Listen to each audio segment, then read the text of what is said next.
Here's more wrestling news for November 23rd, 2022.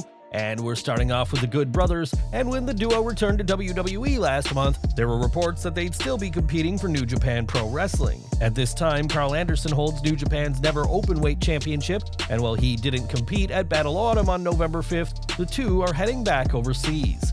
In a video that was published on his Instagram, Anderson confirmed that he will defend the Never Championship on December 14th at NJPW's World Tag League and Super Junior Tag League Night 17. Not only will Anderson be defending the title, but he also confirmed that Luke Gallows will be by his side for the match, and the video ends with Gallows, Anderson, and, most interestingly, AJ Styles. Styles competed for New Japan for a couple of years before he joined WWE in January 2016, and while we know that Gallows and Anderson will be at the show, they could be bringing some phenomenal backup with them. Before his return to WWE in 2018, Bobby Lashley was proving himself in Impact Wrestling, but was also dominating the world of MMA. Fighting for Bellator, Lashley proved how tough he really is, but his drive to be the best fighter did cost him some notable roles.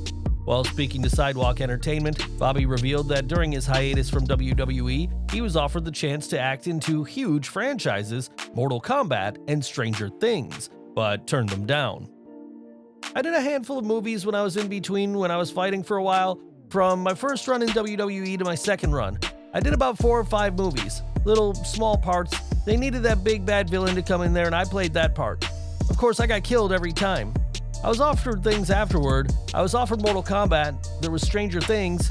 There were a lot of different ones that I was offered. At the time, I wasn't really focused on doing that. Lashley does have some acting experience, having appeared in 2009's The Way of War, as well as 2011's Blood Out.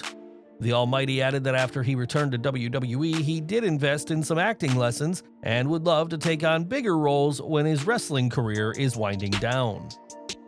As to when that'll be, who's to say, as Lashley remains one of the top stars on Monday Night Raw, but we wonder what could have been had he taken the roles before his return to WWE. Lashley may be considering a return to acting one day, but right now is focusing on wrestling and bringing back the Hurt Business.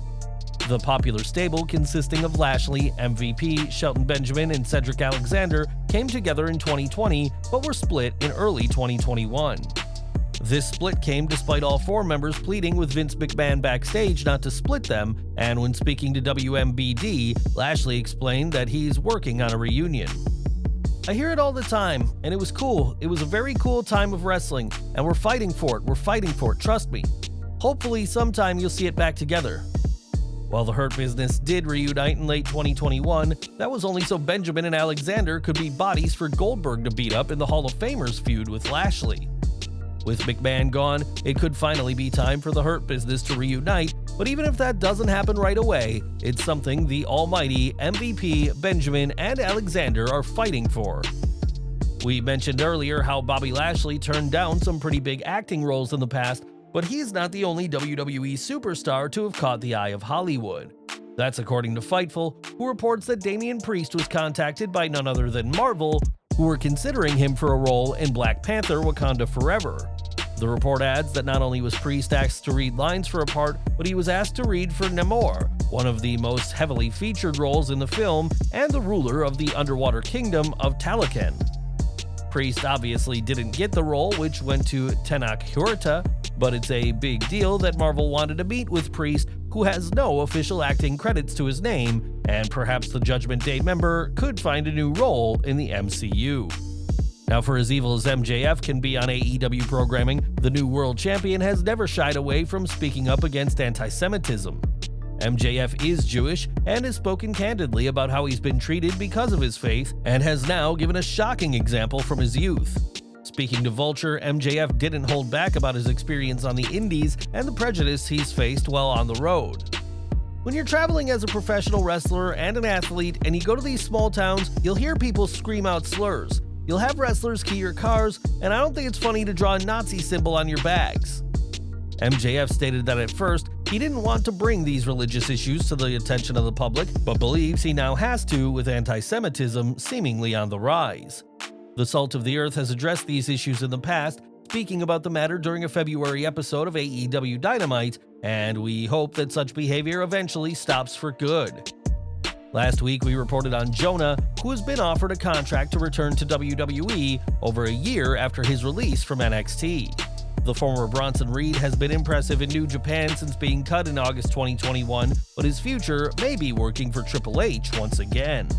On Twitter, Jonah shared two images, one of the Tokyo Dome, which will host Wrestle Kingdom 17, and the other being SoFi Stadium, where WrestleMania 39 will take place. The shrugging emoji made it clear that Jonah realizes he has a decision to make, and in the comments, fans argued for both options. It's been reported that Jonah's return to WWE is a safe bet, but in the meantime, the Australian wrestler isn't afraid to stoke rumors of where he'll go next. For several weeks, Montez Ford has been out of action on WWE Raw and has been spotted on TV rocking a protective walking boot. It's unclear how exactly Ford suffered this injury, but we now know more about the condition of the former tag team champion. During an appearance on the Today Show, the interview explained that Ford recently recovered from a calf injury, and when asked, Montez says he's back to 100%. Ford didn't waste time making his intentions clear, saying he'll be back in the ring within weeks and plans for the Street Profits to dethrone the Usos. It's been 2 months since Ford's last match, though he's been busy filming a show with his wife Bianca Belair, but it won't be long before he's back in the ring. At Crown Jewel, Bianca Belair was able to retain her Raw Women's Championship against Bayley in a vicious last woman standing match. The EST of WWE used all kinds of weapons, as well as a golf cart, to get her win over the role model in what proved to be a very emotional night for Belair. While speaking on the Not Sam Wrestling podcast, Bianca said she broke down in tears after the match when she had the chance to reflect on what she's accomplished. A lot of times I feel like I'm on autopilot, where I'm just pushing through and trying to get to what's next, and you really have to stop and reflect on what's happening and how big moments are, and that actually happened to me after the match in Saudi Arabia. I got backstage and I broke down, and a lot of people were coming up to me like, "Oh my god, are you okay?" And I'm like, no, they're happy tears, it's good tears, because everything happened so fast, and you really have to soak in the moments and realize how big the moments are. When Belair first joined NXT, women were outright banned from these Saudi shows, so it's clear that a ton of progress has been made over the past 4 years. The EST's next big match will come this Saturday when she leads her team into War Games, but after over a year as one of the biggest names on the main roster, Belair is still blown away by getting to live her dream. And we're ending today with Cain Velasquez, who was arrested this year after firing his weapon into a car full of passengers. Velasquez faces an attempted murder charge for shooting the vehicle, which included someone he believes molested a relative of his, but fans will soon see the UFC legend back in the ring. Earlier this month, Velasquez was granted a $1 million bail by a Santa Clara County judge, and he's now set to make his return to wrestling. After making a special request to perform at a AAA event, the Santa Clara courts have approved this request, but Velasquez will have to attend the show with law enforcement watching him. The show in question will be AAA's event in Tempe, Arizona on December 3rd, where Velasquez will team with Blue Demon Jr. and Pagano to face Tarus, Sam Adonis, and Gringo Loco. This will be a huge match for multiple reasons, and depending on how the rest of his court case goes, this may be Cain's final match for a very long time. Well guys, that's our news for today. Please share your comments below.